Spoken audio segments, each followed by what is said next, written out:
Hello everyone. इस video में हम पॉलिटी के दो टॉपिक मौलिक अधिकार और नीति निर्देशांक तत्वों के बारे में पढ़ेंगे, जो दृष्टि की पीसीएस मेंस की बुक के बने हुए नोट्स हैं। इसमें आपको बहुत ज़्यादा अन्य फैक्ट मिलेंगे जो आजकल यूकेपीएससी एग्जाम में पूछ रहा है। तो वीडियो को लास्ट तक देखें और चैनल को जिसने सब्सक्राइब नहीं किया ज़रूर करें, क्योंकि इस पर कंटिन्यू लोक सेवा आयोग की तैयारी कराई जा रही है। तो सबसे पहला टॉपिक देखते हैं, मौलिक अधिकार। मूल अधिकार भाग 3 में, संविधान के भाग 3 में अनुच्छेद 12 से 35 तक इनका उल्लेख है। अमेरिका के संविधान से इनको लिया गया है। तो ये सारे फैक्ट इंपॉर्टेंट है, बिल्कुल हर एक लाइन इंपॉर्टेंट है, इसको नोटिस करते जाएं। भाग 3 में भारत का मैग्ना कार्टा, इसे अधिकार पत्र कहा गया है। जो भाग 3 में मौलिक अधिकार हैं संविधान में, उसे भारत का मैग्ना कार्टा अधिकार पत्र कहा गया है। मूल संविधान में जो है वो 7 मौलिक अधिकार थे, लेकिन 44वें संविधान संशोधन 1978 से संपत्ति का जो अधिकार था वो अनुच्छेद 31 और 19 के कै से हटाकर 300 के कै में कानूनी अधिकार उसको बना दिया गया है। अब उसको मौलिक अधिकार से हटाकर कानूनी अधिकार बना दिया गया है। सर्वप्रथम मांग की बात करें तो कराची अधिवेशन 1931 में सरदार वल्लभ भाई पटेल ने इसकी मांग की थी, जो मौलिक अधिकार है इनकी मांग की थी, और उसका प्रारूप जो है वो जवाहरलाल नेहरू ने बनाया है। समता का देख लेते हैं। अब जो मौलिक अधिकार हैं वो 12 से 35 तक हैं। तो 12 में जो है, पहले 12 ही देख लेते हैं। अनुच्छेद 12 में जो है राज्य की परिभाषा को बताया गया है। अनुच्छेद 13 में जो है मूल अधिकारों के संरक्षण की गारंटी दी गई है। मूल अधिकार जो हैं उनके संरक्षण की गारंटी, जैसे 13 आर्टिकल 13, 32 और 226 के तहत जो है मौलिक अधिकारों को संरक्षण के लिए हाई कोर्ट और सुप्रीम कोर्ट रिट जारी कर सकता है। तो उसके लिए 13 में जो है संरक्षण प्रदान किए गए हैं। आर्टिकल 33 जो है सेना, पुलिस, सुरक्षा बलों के मूल अधिकारों को संसद द्वारा सीमित किया जा सकता है, इसकी शक्ति जो है वो संसद को दी गई है। आर्टिकल 34 है सेना विधि लागू पर संसद की शक्ति, मतलब सेना की जो विधि हैं उनको संसद लागू कैसे करती है वो 34 में बताया गया है। 35 में भाग 3 पर कुछ अपराध पर संसद की शक्ति, मतलब जो कुछ अपराध होते हैं तो उन पर मतलब जो संसद है किस प्रकार से कानून बनाती है। तो ये 12 से 35 तक जो है ये थोड़े एक्स्ट्रा हैं, और उसके अलावा जो है 6 जो है हमारे मौलिक अधिकार वो 14 से 32 तक हैं। तो 12, 13, 33, 34, 35 जो है हमने ये पढ़ लिए। अब 14 से 18 तक देखते हैं। 14 से 18 तक जो है वो समता का अधिकार है, समानता का अधिकार। अनुच्छेद 14 में विधि के समक्ष समानता, जो ब्रिटिश संविधान से लिया गया है। आर्टिकल 15 में धर्म, जाति, लिंग के आधार पर भेद विभेद नहीं कर सकते, मतलब उसके आधार पर जो है प्रतिषेध करने का अधिकार दिया गया है आर्टिकल 15 में। आर्टिकल 16 में जो है लोक नियोजन के अवसर की समानता। आर्टिकल 17 जो है इसमें अस्पृश्यता का उन्मूलन किया गया है, जो छुआछूत होती है उसको ख़त्म किया गया है इस आर्टिकल के माध्यम से। अनुच्छेद 18 जो है उपाधियों का अंत, मतलब जो है कोई भी विदेशी उपाधि जो है बिना सरकार, मतलब जो हमारी केंद्र सरकार है उसकी बिना अनुमति के नहीं ली जा सकती। स्वतंत्रता का अधिकार, अगला जो है हमारा मौलिक अधिकार स्वतंत्रता का अधिकार 19 से 22 तक है। इसमें अनुच्छेद 19 में 6 प्रकार की स्वतंत्रता को बताया गया है, जिसमें पहला है बोलने और भाषण करने की स्वतंत्रता। फिर उसके बाद है शांतिपूर्ण सम्मेलन करने की स्वतंत्रता। उसके बाद है संघ बनाने की स्वतंत्रता। फिर उसके बाद पूरे देश में हम कहीं भी घूम सकते हैं उसकी स्वतंत्रता है। देश में कहीं भी निवास कर सकते हैं और व्यापार करने की स्वतंत्रता। इसमें पहले जो है जो छठी स्वतंत्रता थी उसमें संपत्ति का अधिकार था, जिसको अब कानूनी अधिकार बना दिया गया है 44वें संविधान संशोधन से। तो इसमें जो है संपत्ति रखने का, जो ज़्यादा संपत्ति नहीं रख सकते, इसमें पहले संपत्ति रखने का भी एक अधिकार था, जिसको अब हटा दिया गया है, उसे अब कानूनी अधिकार बना दिया गया है। संपत्ति रखने का भी एक जो कारण था उसको भी अब कानूनी अधिकार बना दिया। तो ये जो है 6 प्रकार की स्वतंत्रता दी गई है, और इसी में जो है वो प्रेस की स्वतंत्रता है। बहुत इंपॉर्टेंट प्रश्न है।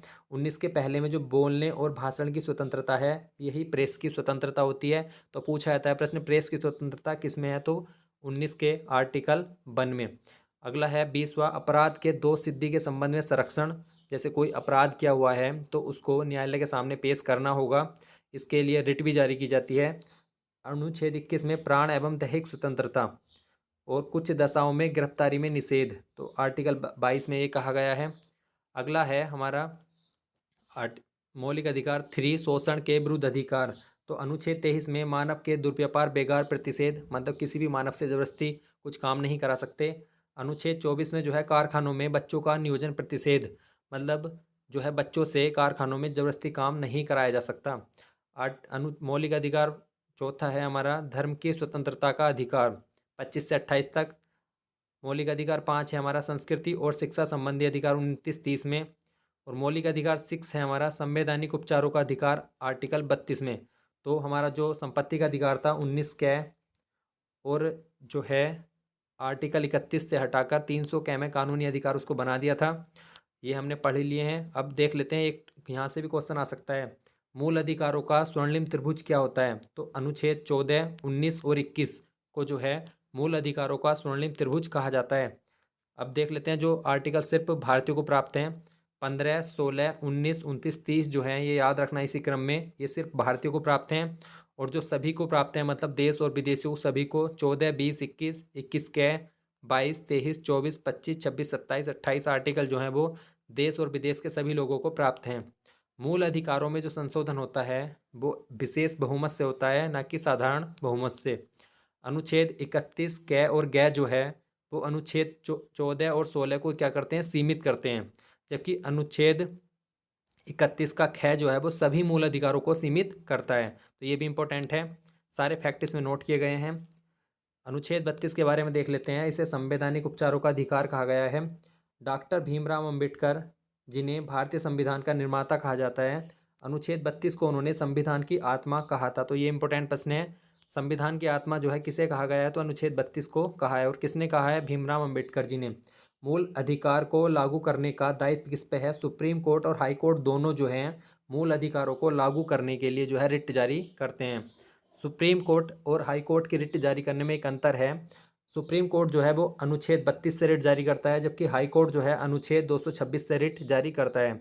सुप्रीम कोर्ट जो है सिर्फ मूल अधिकारों पर रिट जारी करता है, ये इंपॉर्टेंट है। जबकि हाई कोर्ट जो है मूल अधिकारों से अलग प्रयोजन पर भी रिट जारी कर सकता है। तो हाई कोर्ट को इस संबंध में जो है ज़्यादा अधिकार हैं। सुप्रीम कोर्ट जो है सिर्फ मूल अधिकारों पर रिट जारी करता है। रिट जो है इंग्लैंड की न्याय प्रणाली से ली गई हैं। और बात करें तो मूल अधिकारों की जो संरक्षक है वो सुप्रीम कोर्ट और हाई कोर्ट दोनों हैं। रिट जो है वो 5 प्रकार की होती हैं, इसको भी देख लेते हैं। पहली है बंदी प्रत्यक्षीकरण, जिसे हैबियस कार्पस भी इंग्लिश में कहते हैं हम। बंदी को 24 घंटे तक जो है, कोई अगर पुलिस ने किसी को गिरफ्तार किया है तो उसे 24 घंटे के अंदर न्यायालय में पेश किया जाएगा, जिसमें जो है न्यायपालिका उसको गिरफ्तार करने का कारण पूछेगी। किसी को जबरदस्ती गिरफ्तार तो नहीं किया गया है। यह जो है अनुच्छेद 21 की जो है रक्षा करता है। जो प्राण एवं दैहिक अधिकार है हमारा, मतलब हमें स्वतंत्र रहने का जो अधिकार है उसकी रक्षा करता है कि पुलिस द्वारा जबरदस्ती गिरफ्तार तो नहीं किया गया। अगली है परमादेश, दूसरी रिट है लोक अधिकारी को कर्तव्य पूरा करने का आदेश। यदि कोई अधिकारी है जो अपना कार्य पूरा नहीं करता है तो उसको आदेश दिया जाता है कि तुम अपना कार्य पूरा क्यों नहीं कर रहे हो। प्रतिषेध की बात करें, जिसे रोकना, जब अधीनस्थ न्यायालय अपने अधिकार से बाहर निर्णय देता है तो उसे रोकने के लिए जो है प्रतिषेध रिट जारी की जाती है। उत्प्रेषण की रिट ये होती है कि जब प्रतिषेध से यह एक अंतर है, मतलब ये रिट और ये रिट थोड़ी समान है, बस इसमें एक ये अंतर है कि इसमें अधिकार के बाहर निर्णय देता है तो उसे रोकने के लिए प्रतिषेध रिट जारी की जाती है। जबकि अगर निर्णय दे चुका है तो उस निर्णय को रद्द करने के लिए जो है वो उत्प्रेषण रिट जारी की जाती है। तो इन दोनों रिटों में एक यही अंतर है बस मूल।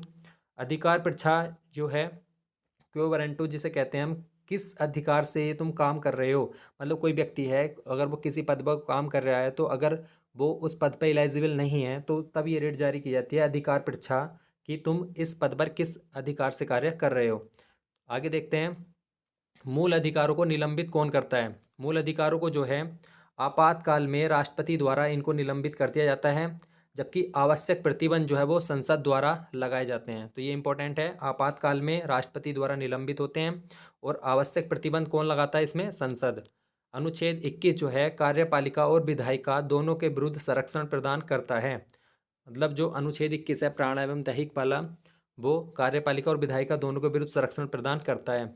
ये भी इंपॉर्टेंट प्रश्न है, आपातकाल में कौन से आर्टिकल प्रभावी रहते हैं। तो अनुच्छेद 20 और 21 जो है आपातकाल में भी प्रभावी रहते हैं।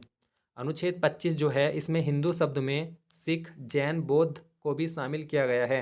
हिंदू शब्द में ये सारे शामिल किए गए हैं। अब शिक्षा के बारे में देख लेते हैं। शिक्षा का अधिकार 86वां संविधान संशोधन 2002 में हुआ। इसमें 3 चीज़ जोड़ी गई। 21 का कै 6 से 14 वर्ष तक को बच्चों को शिक्षा अनिवार्य है। आर्टिकल 45 जोड़ा गया, 6 से कम वर्ष के बच्चों को शिक्षा के लिए प्रयास किए जाएंगे। अनुच्छेद 51 के कै में मौलिक कर्तव्य जोड़ा गया, जिसमें माता पिता 6 से 14 वर्ष के बच्चों को शिक्षा का प्रयास करेंगे। तो ये 3 आर्टिकल 86वें संविधान संशोधन से जोड़े गए थे। आरटीई की बात करें, राइट टू एजुकेशन, तो 2009 में आया। 1 अप्रैल 2010 से इसको लागू किया गया। तो संसद द्वारा इसको पारित करके जो है शिक्षा का अधिनियम बना दिया गया। अनुच्छेद 13, 32, 26 जो है ये मौलिक अधिकारों को संरक्षण प्रदान करते हैं, जिसमें 32 के तहत सुप्रीम कोर्ट और 226 के तहत हाई कोर्ट रिट जारी करता है। और अनुच्छेद 13 जो है वो न्यायिक पुनरावलोकन है। अगर कोई संसद जो है विधायिका द्वारा कोई असंगत कानून लाया जाता है तो उसको न्यायालय को आर्टिकल 13 के तहत शक्ति दी गई है कि वो उस पर न्यायिक पुनरावलोकन कर सकती है। ईडब्ल्यूएस की बात करें तो 103 संशोधन द्वारा 10% आरक्षण दिया गया है और यह व्यवस्था 16 के आर्टिकल 6 में की गई है। अनुच्छेद 358 युद्ध या बाह्य आक्रमण पर अनुच्छेद 19 संपूर्णतः समाप्त हो जाता है, जबकि सशस्त्र विद्रोह पर ये नहीं होता। मतलब जब बाह्य आक्रमण होता है तब ये समाप्त हो जाता है, लेकिन सशस्त्र विद्रोह अगर देश के अंदर है तो उसके लिए नहीं होता। जबकि आर्टिकल 359 में राष्ट्रपति द्वारा एक अवधि मतलब कोई एक निश्चित अवधि तक इसको समाप्त किया जा सकता है, निलंबित किया जा सकता है। अब नीति निर्देशक तत्वों की बात करें तो भाग 4 में अनुच्छेद 36 से 51 तक जो है नीति निर्देशक तत्वों की बात की गई है। ये आयरलैंड के संविधान से लिए गए हैं। इन्हें न्यायालय द्वारा लागू नहीं किया जाता, जबकि मौलिक अधिकार है वो न्यायालय द्वारा लागू करवाए जाते हैं। ये लोक कल्याणकारी राज्य की अवधारणा आर्थिक, सामाजिक और लोकतंत्र की गारंटी देते हैं। विचार की बात करें तो एलएम सिंघवी जो हैं इन्होंने संविधान को जीवन दान देने वाली व्यवस्था कहा। डॉक्टर भीमराव अम्बेडकर ने नीति निर्देशांक तत्वों को आर्थिक लोकतंत्र को निर्धारित करने वाला कहा। सर बी एन राव ने जो है राज्य प्राधिकारी के लिए नैतिक आवश्यकता एवं शैक्षिक मूल्य वाला कहा। जबकि ग्रेनविल ऑस्टिन ने जो है सामाजिक क्रांति को स्थापित करने व ग्रहण करने वाला कहा। केटी शाह ने कहा कि ये ऐसा चेक है जो बैंक की सुविधा अनुसार अदा किया जाएगा। तो ये जो है कुछ इस पर अवधारणाएं थी नीति निर्देशक तत्वों पे। अब 42वें संविधान संशोधन 1976 के द्वारा कुछ जोड़े गए हैं। 39 का कै, 43 का कै और 48 का कै जो है इनको स्थापित किया गया है। सहकारी समिति, ये भी इंपॉर्टेंट प्रश्न है। 57वां संविधान संशोधन हुआ 2011 में, जिसमें मौलिक अधिकार इसको माना गया। 43 ख इसके द्वारा जोड़ा गया, 43 ख। और 9 के ख में जो है 243 के यह जैसे 243 के यह न तक, या अंग्रेजी में बात करें तो 243 जेड एच से 243 से जेड टी तक जो है इसका प्रावधान किया गया है। और नया खंड जोड़ा गया है सहकारी समिति। 9 में पंचायती राज, 9 कै में नगर पालिकाएँ और 9 ख में जो है वो सहकारी समिति को जोड़ा गया है। तो सहकारी समिति जो है 97वें संविधान संशोधन द्वारा जोड़ी गई हैं। आगे बात करें तो इसको देखते हैं। आर्टिकल 38 में जो है लोक कल्याण की अभिवृद्धि व्यवस्था बनाएगा राज्य। 39 कै में समान कार्य के लिए समान वेतन। 39 ख में सार्वजनिक हित का सर्वोत्तम साधन। 39 ग में धन का समान वितरण। अनुच्छेद 40 में जो है ग्राम पंचायतों का संगठन। अनुच्छेद 41 में कुछ दशाओं में काम, शिक्षा और लोक सहायता पाने का अधिकार है। अनुच्छेद 42 में जो है काम की न्याय संगत और मनोवचित दशाओं का प्रसूति सहायता करना। अनुच्छेद 43 जो है मजदूरी एवं कुटीर उद्योग को प्रोत्साहन देना, आर्टिकल 43 में कहा है। अनुच्छेद 44 में एक समान सिविल संहिता, बहुत इंपॉर्टेंट प्रश्न है। गोवा जो है पहला राज्य है जो एक समान संहिता लागू करने वाला। अभी तक ये पूरे देश में लागू नहीं की गई है। उत्तराखंड में भी इसके लिए लगातार प्रयास किए जा रहे हैं। आर्टिकल 46 में SC/ST दुर्बल वर्गों को प्रोत्साहन। आर्टिकल 47 पोषाहार स्तर को ऊंचा राज्य कर्तव्य है, मतलब पोषाहार स्तर को ऊंचा करना जो ये राज्य का कर्तव्य है। आर्टिकल 48 जो है कृषि एवं पशुपालन का संगठन। आर्टिकल 48 का कै में पर्यावरण संरक्षण एवं वन्यजीव रक्षा। आर्टिकल 49 में राष्ट्रीय महत्व का स्मारक और वस्तुओं का संरक्षण करना। आर्टिकल 50 जो है कार्यपालिका और न्यायपालिका का पृथक्करण जो है आर्टिकल 50 में है। आर्टिकल 51 में अंतर्राष्ट्रीय शांति और सुरक्षा अभिवृद्धि, इंपॉर्टेंट है ये भी। 2 जो हैं और नीति निर्देशक तत्व माने जाते हैं। अनुच्छेद 350 का कै, जिसमें प्राथमिक स्तर पर मातृभाषा में शिक्षा प्रदान करना जो है जरूरी है। और आर्टिकल 351 है हिंदी को प्रोत्साहन देना, ये भी नीति निर्देशक तत्वों के अंतर्गत आते हैं। अब बात कर लेते हैं कुछ गांधीवादी तत्व, समाजवादी और उदारवादी तत्वों में डिवाइड किया गया है। आर्टिकल 40, 43, 43 ख, 46, 47, 48 ये गांधीवादी तत्व हैं, ये जो हैं समाजवादी तत्व हैं और ये उदारवादी तत्व हैं। तो ये जो हैं बहुत इंपॉर्टेंट नोट्स से यहाँ से प्रश्न एग्जाम में पूछे जाते हैं, जो आने वाले एग्जाम के लिए इंपॉर्टेंट है। तो चैनल को लाइक, शेयर, सब्सक्राइब जरूर करें। धन्यवाद।